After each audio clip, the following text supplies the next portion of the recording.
क्या आप भी सोचते हैं कि बच्चों के दूध के दांत खराब हो जाए तो क्या ही हो गया? हेलो, आई एम डॉक्टर हकीरत और आज हम बात करेंगे कैविटीज इन डेंटल किड्स के बारे में।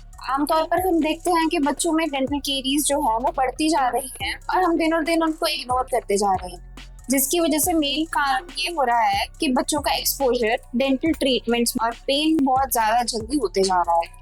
इस सब की वजह से कई बार ऐसी समस्या भी आ जाती है कि बच्चे अच्छे से बोल या खा नहीं पाते हैं, जिसकी वजह से उनको एक साइकोलॉजिकल इम्पैक्ट भी पड़ जाता है।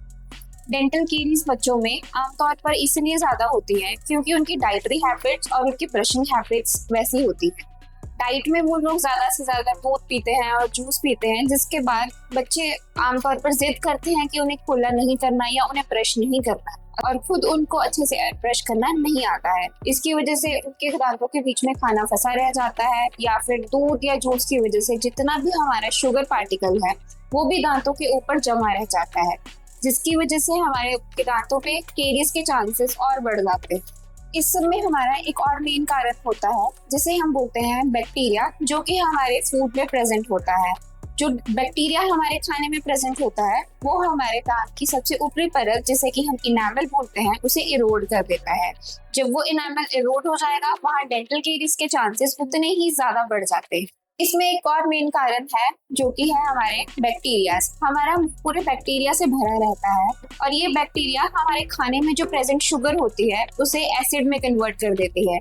अगर ये फूड हमें हमारी बॉडी को एनर्जी देंगे तो ये उन बैक्टीरिया को भी एनर्जी देंगे, जिसकी वजह से हमारे वहाँ पे जब एसिड प्रोडक्शन ज्यादा हो जाती है तो डेंटल कैरीज के चांसेस भी उतने ही बढ़ जाते हैं।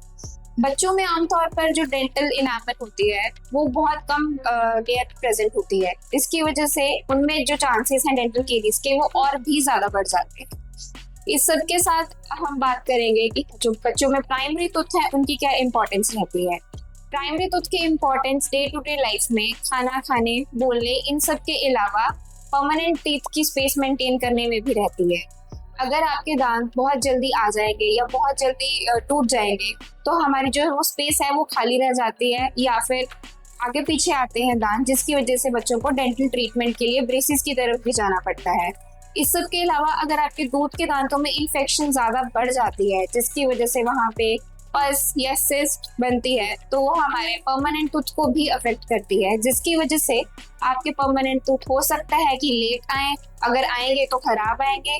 कई बार होता है कि वो ना ही आए क्योंकि उनका जो बड होता है, परमानेंट बड होता है, उस पर इतना ज्यादा डैमेज हो जाता है। इस डैमेज की वजह से भी बच्चों के साइकोलॉजिकल इश्यूज आने शुरू हो जाते हैं। आमतौर पर बच्चे खुलकर हंसना बंद कर देते हैं। इसीलिए अगर आपको लगता है कि आपके बच्चों के दूध के दांत जो हैं वो उतने इम्पोर्टेंट नहीं है, तो यहाँ आप गलत हैं। दूध के दांत भी उतने ही इम्पोर्टेंट हैं जितने कि हमारे परमानेंट दांत होते हैं। इनकी सफाई भी उतनी ही ज्यादा इम्पोर्टेंट है जितनी आपके परमानेंट दांतों की सफाई इम्पोर्टेंट है। अब हम बात करेंगे कि आप इनकी ध्यान और इनकी केयर कैसे करें ताकि इनको डेंटल कैरीज से बचाया जा सके। याद रखें, ब्रशिंग करना उतना ही इम्पोर्टेंट है जितना आपको है, उतना ही बच्चों के लिए भी इम्पोर्टेंट है। तो दिन में 2 बार ब्रश जरूर करवाएं। अगर वो जिद करता है तो भी आपको उसे करवाना ही पड़ेगा, क्योंकि अगर आपकी नींव मजबूत होगी दांत की तब भी वहाँ पे अच्छा स्ट्रक्चर बनेगा। तो याद रखें, दिन में 2 बार ब्रश जरूर करवाएं। अच्छी ब्रशिंग हैबिट्स डालें। ब्रश को कैसे अच्छे से यूज करना है, कैसा ब्रश यूज करना है, सॉफ्ट ब्रिसल ब्रश आपको यूज करना चाहिए। इसके अलावा अगर बच्चा 2 साल से ज्यादा उम्र का है तो आपको फ्लोराइड टूथपेस्ट भी यूज करनी चाहिए। फ्लोराइड एक आप अगर लिमिटेड अमाउंट और एक रिकमेंडेड अमाउंट में लेंगे तो वो बच्चों के लिए बहुत ज्यादा हेल्दी रहती है, क्योंकि फ्लोराइड हमारी डेंटल कैरीज के प्रोग्रेशन को रोकती है। इसके अलावा आपको उनकी डाइटरी हैबिट्स की तरफ ध्यान देना चाहिए। हो सके जितना आप कम शुगर उनको दे पाए तो उतना अच्छा होगा, जिसमें आप स्नैक्स उनको जो देते हैं, चॉकलेट्स हो गई, टॉफीज होगी, उनको आप एक लिमिटेड टाइम पे लिमिटेड अमाउंट में दें। बार बार फ्रीक्वेंट स्नैकिंग्स आप अवॉइड करके डेंटल कैरीज की प्रोग्रेशन को रोक सकते हैं। इसके साथ ही अगर आप उनको कुछ देते भी हैं तो आपको उनको इमीडिएटली पानी से मुंह साफ करने के लिए या कुल्ला करने के लिए कहना चाहिए, ताकि जो आप उनके दांतों पे शुगर की लेयर स्टिक हो चुकी है वो रिमूव हो सके और वहाँ पे बैक्टीरिया आकर उसको एसिड में कन्वर्ट ना कर सके। इसके साथ ही अगर आप उनको और डेंटल विजिट्स पे लेके जाएंगे 6 महीने के बाद, तो आपका डेंटिस्ट आपको अच्छे से बता पाएंगे कि उनके लिए क्या ट्रीटमेंट ज़्यादा सही है और अगर उनको ट्रीटमेंट की जरूरत है तो उनको टाइमली ट्रीटमेंट मिल भी सके।